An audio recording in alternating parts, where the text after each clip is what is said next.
ઊંઝા એપીએમસીની ચૂંટણીમાં ખેડૂત વિભાગની મતગણતરીની શરૂઆત થઈ ચૂકી છે અને પ્રગતિ હેઠળ અત્યાર સુધીની મતગણતરીમાં દિનેશભાઈ પટેલના સમર્થકો આગળ છે। પૂર્વ ચેરમેન દિનેશભાઈ પટેલની પેનલ તમામ 10 બેઠકોમાં આગળ છે।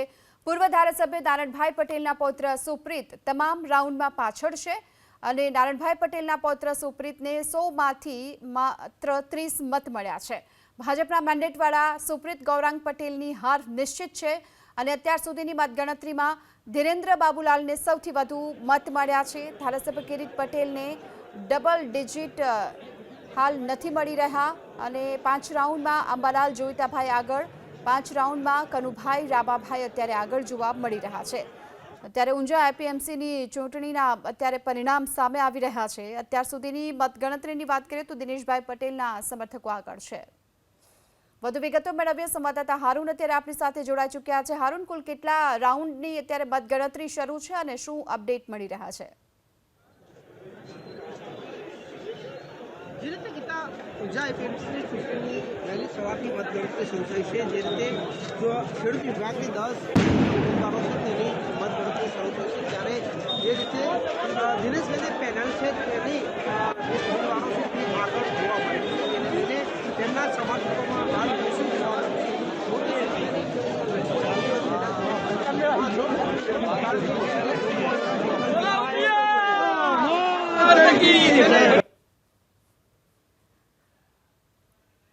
જે હારૂન, તો આપની પાસેથી અપડેટ લેતા રહીશું। આપ અમારી સાથે જોડાયેલા રહેજો। અત્યાર સુધીની જે મતગણતરી છે તેમાં દિનેશભાઈ પટેલના સમર્થકો અત્યારે આગળ છે અને આ સાથે જ જો કે સમર્થકોમાં ઉત્સાહ પણ જોવા મળી રહ્યો છે। ધારાસભ્ય કિરીટ પટેલને ડબલ ડિજિટ સુધીના મત પણ નથી મળી રહ્યા। છઠ્ઠા રાઉન્ડના અંતે અંબાલાલ જોતાભાઈને 117 મત મળ્યા છે। આ સાથે કનુભાઈ રામાભાઈને 116 મત મળ્યા છે। અત્યારે મતગણતરી શરૂ છે। છઠ્ઠા રાઉન્ડની મતગણતરીની શરૂઆત છે અને જો વાત કરવામાં આવે તો છઠ્ઠા રાઉન્ડમાં અંબાલાલ જોતાભાઈને 117 મત મળ્યા છે અને આપણી સાથે આ અંગે ચર્ચા કરવા માટે એબીપી અસ્મિતાના એડિટર રોનક પટેલ જોડાઈ ચૂક્યા છે। જી રોનક, ગીતા 6 રાઉન્ડની મતગણતરી થઈ છે, એટલે કે દરેક રાઉન્ડમાં 25-25 મત ગણાતા હોય છે। એ પ્રમાણે ગણીએ તો 150 મતની ગણતરી પૂર્ણ થઈ ચૂકી છે અને 150 મતની મતગણતરીની અંદરથી ઊંઝા એપીએમસીની વાત કરીએ તો કિરીટ પટેલ જે છે એમનું ગ્રુપ સતત પાછળ છે। સતત મતલબ સતત પાછળ છે। ઘણા તો 2 ડિજિટ સુધી નથી પહોંચ્યા। ખુદ કિરીટ પટેલ 2 ડિજિટ સુધી નથી પહોંચ્યા। પૂર્વ ચેરમેન જે દિનેશભાઈ છે તેમની પેનલ ખેડૂત વિભાગની અંદર એ પેનલના તમામ લોકો આગળ છે અને હારૂન નાગોરી પણ થોડીક વારમાં જોડાતા હશે। નારણભાઈ પટેલના પૌત્ર જે છે સુપ્રીત તે સતત પાછળ છે, 50 કરતા ઓછા મત મળ્યા છે અને સુપ્રીતને જે મતગણતરી થઈ એમાંથી 50 કરતા ઓછા મત છે। જ્યારે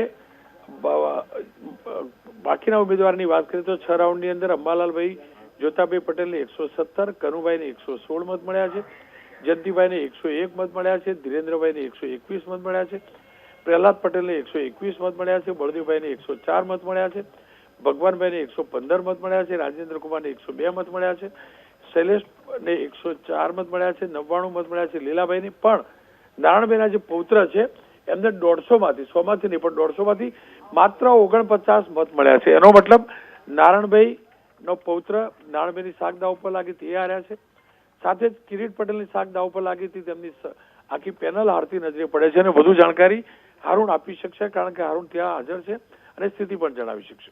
જી રોનક, આભાર આપનો આ સમગ્ર માહિતી બદલ। તો અત્યારે છઠ્ઠા રાઉન્ડના અત્યારે મતગણતરીની શરૂઆત છે અને હારૂન પણ અત્યારે આપણી સાથે જોડાયેલા છે, અમારા સંવાદદાતા। હારૂન, શું અપડેટ મળી રહ્યા છે?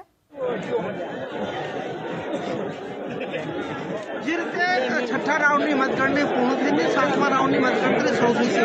છઠ્ઠા રાઉન્ડને અંતે દિનેશભાઈની આખી પેનલ છે તે ઉમેદવાર આગળ જોવા મળે છે, જેના કારણે જે દિનેશભાઈના સમર્થકો છે તેમાં કાફી ખુશી જોવા મળે છે। આપ દ્રશ્યો પણ જોઈ શકો છો, મોટી સંખ્યાની અંદર અહીંયા લોકો એકઠા થયા છે ને આતિશબાજી પણ કરી રહ્યા છે। જે રીતે તેમના સમર્થકો ક્યાંક ને ક્યાંક ખુશી છે કારણ કે